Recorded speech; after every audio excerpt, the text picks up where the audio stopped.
According to Chinese state TV, China is urging Russia and Ukraine to negotiate. Hard to tell exactly how hard they're pressing on some resolution to this. Do you have a sense of how closely aligned Russia and China really are versus just a marriage of convenience?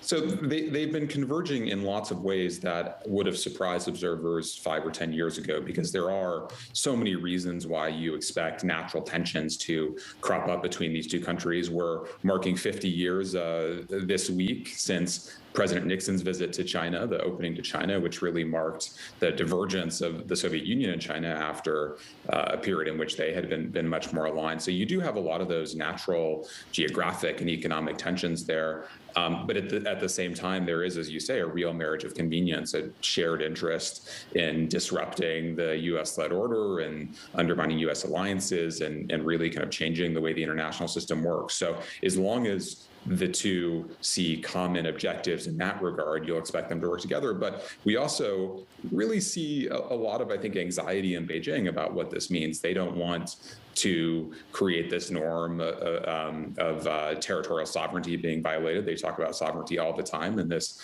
cuts against it. They don't want to live in a world in which they're in a kind of economically isolated bloc with only allies like Russia and North Korea and Iran. So this is, I think, has been much more complicated than the narrative of a kind of easy win for the Chinese, which it would suggest.